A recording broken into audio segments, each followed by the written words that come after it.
Hello viewers, আসসালামু আলাইকুম। আমি আছি আপনাদের সাথে মেহেদি খান। এই ভিডিওতে আমি দেখাবো কিভাবে Django টেমপ্লেট ইনহেরিট করতে হয়। তো চলুন শুরু করা যাক ভিডিও। ফার্স্ট অফ অল আমি আমার প্রজেক্টে গিয়ে এবং টার্মিনালটা ওপেন করে নিব। আমাদের যে ভার্চুয়াল এনভায়রনমেন্টটা ওইটা অ্যাক্টিভ করে আমাদের এখানে একটা অলরেডি প্রজেক্টটা ক্রিয়েট করা আছে এবং যে অ্যাপসগুলো আছে যদি ভিডিওগুলো না দেখে থাকেন প্রিভিয়াস তাহলে প্লেলিস্ট থেকে দেখে নিতে পারেন। তারপর আমি এখন শুরু করতে যাচ্ছি Django টেমপ্লেট ইনহেরিটেন্স। আর তার আগের পর্বে আমি দেখিয়েছিলাম কিভাবে Django টেমপ্লেট ইউজ করতে হয় এবং কনটেক্সট কিভাবে পাস করতে হয়। এই ভিডিওতে দেখবো কিভাবে টেমপ্লেট ইনহেরিট করতে হয়। ফার্স্ট অফ অল আমি এগুলা সবগুলা ক্লোজ করে দেই, তাতে বুঝতে সুবিধা হবে। পূর্বের ভিডিওতে আমি টেমপ্লেট থেকে বেস যেই টেমপ্লেটে এটা ইউজ করেছিলাম HTML এটা আমি এখন আমার টেমপ্লেটে নিয়ে যাব, টেমপ্লেটের বেজে নিয়ে যাব। আর বাকিগুলো আমি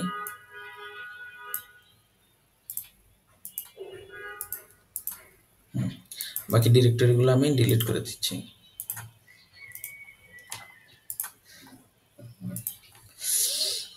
তা আমি এখন একটা ভিউ ক্রিয়েট করি।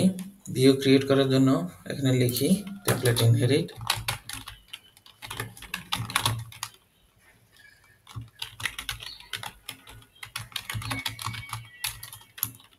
আমি এখানে ফাংশন বেস ভিউ দিয়ে দেখাবো।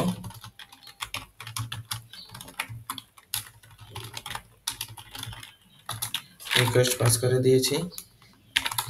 এখানে আমি আপাতত জাস্ট স্যাম্পলটা দেখাচ্ছি,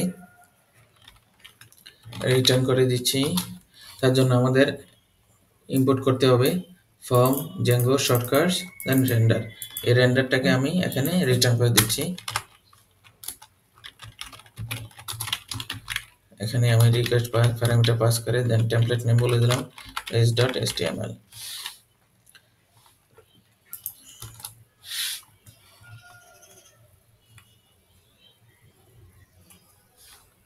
সরি, এটা আমি আগের জায়গায় রাখি।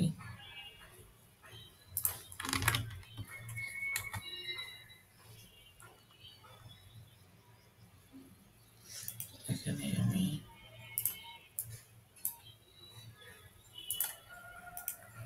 এটা কপি করে ওইটাতে একটা রাখি, যেহেতু আপনারা গিটে পেয়ে যান ভিডিওগুলা পেয়ে গেলেন। আচ্ছা, ওইটা ওইভাবে থাকুক। স্যার আমি আমার বেসে যে HTML-টা আছে সেটা এক সাইডে ওপেন করে রাখি। বেসে HTML-টা আছে ওটা ওপেন করে রাখলাম।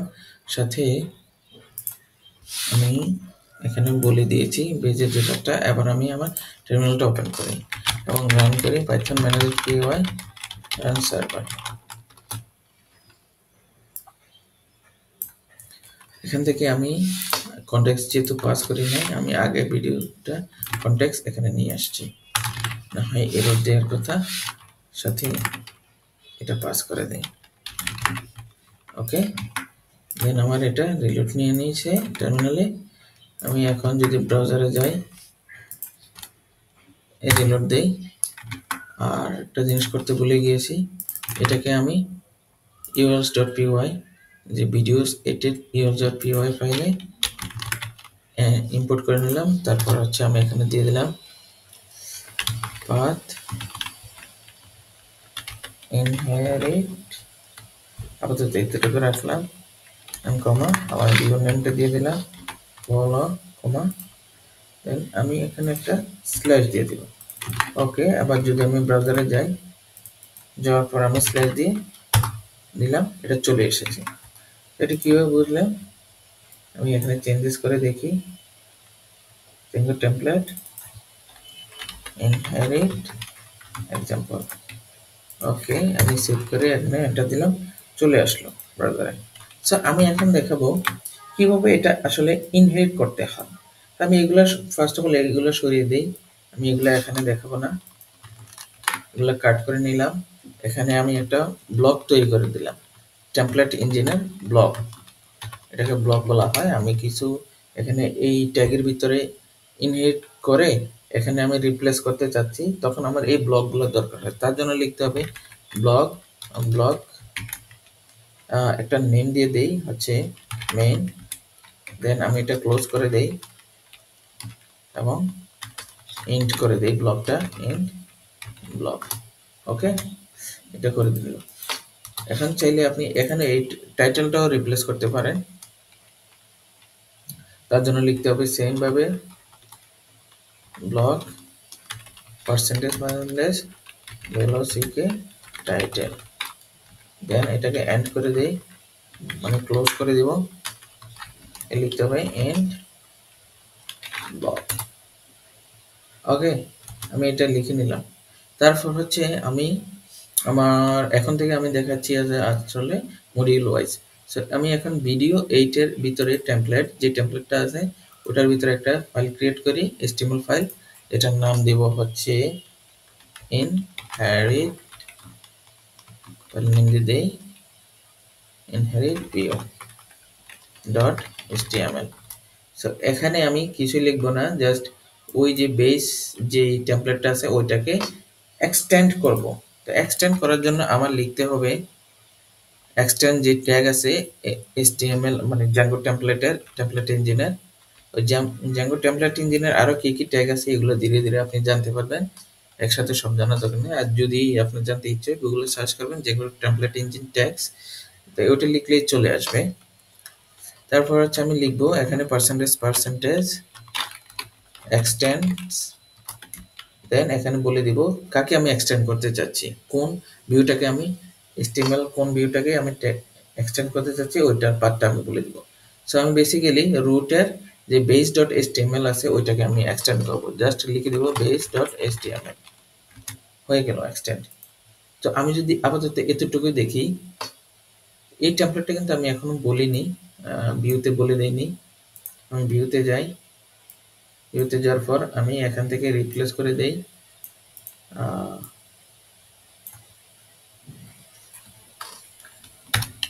inherit view.html। ওকে, আমি এই যে পার্টটা HTML এর যে পার্টটা এটা বলে দিয়েছি। আমি যদি এখন যাই, দেখেন আমি যদি রিলোড দিই কিছুই আসার কথা না, কারণ আমি আমার যে base.html এ ওইখানে কিছুই রাখিনি কনটেক্সট হিসেবে অথবা কন্টেন্ট হিসেবে, কিছুই রাখিনি, টাইটেলও কিছু রাখিনি। সো আমি যদি এখন কিছু দেখতে চাই, মানে এখানে কিছু পাস করতে চাই, তার জন্য আমার এটাকে আলাদা করে নিয়ে এটা এদিকে নিয়ে আসি। তো কি করতে হবে, এটা হচ্ছে আমার বেস HTML। তো ফার্স্ট অফ অল আমি টাইটেলটা রিপ্লেস করি। আমি এখানে টাইটেলটাকে কল করব, টাইটেলটাকে কল করার পর এটার ভিতরে আমি টাইটেলটা পাস করব, this is title for inherit view। ওকে, আমি ফার্স্ট অফ অল টাইটেলটা দিয়ে দেখাচ্ছি টাইটেলটা রিপ্লেস হচ্ছে কিনা। আমি যদি রিলোড দিই দেখেন আমার ট্যাবের ভিতর এখানে চেঞ্জ হয়ে গেছে টাইটেলটা। এখন আমি যদি এই মেইন ব্লকটাকে কপি করি, এখানে রিপ্লেস করে দেই, এখানে এখানে পেস্ট করি, তারপর এখানে যদি আমি HTML ট্যাগ পাস করি, ফার্স্ট অফ অল আমি h1 যে ট্যাগটা এটা দিয়ে দেখাই, this is inherit view heading 1। এটা দিয়ে আমি সেভ করে ব্রাউজারে গিয়ে রিফ্রেশ করি, দেন দেখেন চলে এসেছে। তো আমি কি করেছি এখানে, জাস্ট আমার বেস টেমপ্লেটটাকে আমি এখানে আমার যে নতুন ভিউটা অথবা যে টেমপ্লেটটা এখানে আমি এক্সটেন্ড করে চিনাই দিয়েছি। চিনাই দেওয়ার পর আমার যে ব্লকগুলো আছে এগুলোর ভিতর আমি আমার কনটেক্সট পাস করেছি, এখানে টাইটেল, এখানে মেন ব্লক। তো আপনি চাইলে এখানে অন্য আরো ব্লক তৈরি করতে পারেন বেজে, ব্লক, দেন নেম দিয়ে দিব হচ্ছে নিউ ব্লক। এটা আপনি যে কোনো নাম দিতে পারেন, তবে অবশ্যই মনে রাখবেন স্পেস দেওয়া যাবে না মাঝখানে, ইন্ট ব্লক করে দিলাম। তারপর হচ্ছে আমি আবার এটাকে কপি করি, এখানে পেস্ট করি। দেখেন এগুলো কিন্তু সিরিয়াল মেনটেন করবে, আপনি যেখানেই লিখুন না কেন সিরিয়াল মেনটেন করবে। সিরিয়াল মেনটেন বলতে এখানে যেভাবে আছে সেভাবেই আপনার কন্টেন্টগুলো আসে। আমি যদি এগুলারে উপরে নিচে করি তাতেও কোনো সমস্যা নেই। যেমন ধরেন আপনি এটাকে উপরে করে দিলাম, কিন্তু এটা আসলে আমার এখানে যেভাবে আছে এভাবেই আসবে। যেমন এখানে দিয়ে দেই পি ট্যাগ নিয়ে নেই,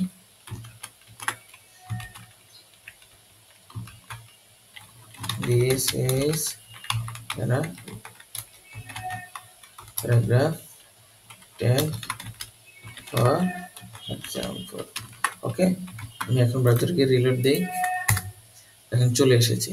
কিন্তু আমি এটাকে ডিক্লেয়ার করেছিলাম এই হেডিং এর উপরে, কিন্তু এটা আসলে নিচে চলে এসেছে। আসলে এটা হচ্ছে আমাদের ব্লগ যে বেস ট্যাগটা টেমপ্লেটটা ওটা প্যাটার্নটা ফলো করেছে।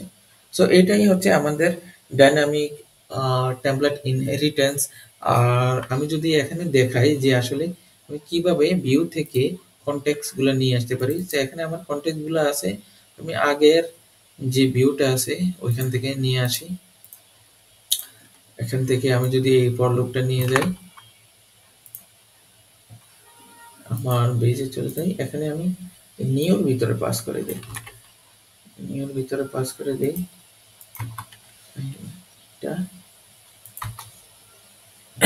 সো আমি কনটেক্সটটাকে নিয়ে এসেছি, এই যে দেখেন কনটেক্সট এখান থেকে পাস করে দিয়েছিলাম, কনটেক্সটের ভিতরে আইটেমস পাস করে দিয়েছি। তো এটা যেহেতু লিস্ট, আমার ইটারেবল অথবা আপনার বলে লুপ, লুপ দিয়ে আমি item in item, items in, অথবা আপনি আইটেমও দিতে পারেন, যেভাবে লুপ ইউজ করে পাইথনে এভাবেই জাস্ট টেমপ্লেটের ভিতরে বলে দিয়েছি, ইন্ট ফর করে দিয়েছি। দেন এখন যদি আমি ভিউতে যাই, ইনহেরিট ইউআরএল এ হিট করি, দেখেন আমার আইটেমগুলো চলে এসেছে ইনহেরিট ভিউ থেকে। সো আমি এই ভিডিওতে কি কি দেখলাম, কিভাবে টেমপ্লেট ইনহেরিট করতে হয়, কিভাবে ব্লক ইউজ করতে হয়, এবং কিভাবে কনটেক্সট ভ্যালুগুলো এখানে শো করতে হয়, আর কিভাবে আপনার ভিউ থেকে এই পাথ বলে দিতে হয় আপনার টেমপ্লেটসের, যেটা আসলে আমাদের প্রয়োজন ছিল। এবং যেই পেজে কিভাবে আমাদের পেজ টেমপ্লেটটা রেখে এবং আমাদের অ্যাপস থেকে কিভাবে টেমপ্লেট থেকে ইনহেরিট করতে হয়, এটা আমি ওভারঅল এই ভিডিওতে দেখিয়েছি। সো যদি কোনো কুইরি থাকে, ফার্দার কোনো কুইরি থাকে, কমেন্ট সেকশনে জানাবেন। এবং পার্সোনালি যদি জানতে ইচ্ছা করে তাহলে ফেসবুকে অথবা লিঙ্কডইনে মেসেজ দিবেন, আমি অ্যাভেলেবেল থাকলে আপনারা রিপ্লাই দিয়ে ট্রাই করব। সো সবাই ভালো থাকবেন, আর পরবর্তী ভিডিওর জন্য আমার চ্যানেলটি সাবস্ক্রাইব করে থাকবেন। কোর্স সিক্রেটস নামে আমার চ্যানেলটি রিপ্লেস অথবা রিনেম করে দেওয়া হয়েছে। আগে ছিল দ্য MMHKBD, এখন কোর্স সিক্রেটস নামে আমার চ্যানেলটি রিনেম করে দেওয়া হয়েছে। তো সবাই সাবস্ক্রাইব করে পাশে থাকবেন, ভালো থাকবেন, আসসালামু আলাইকুম।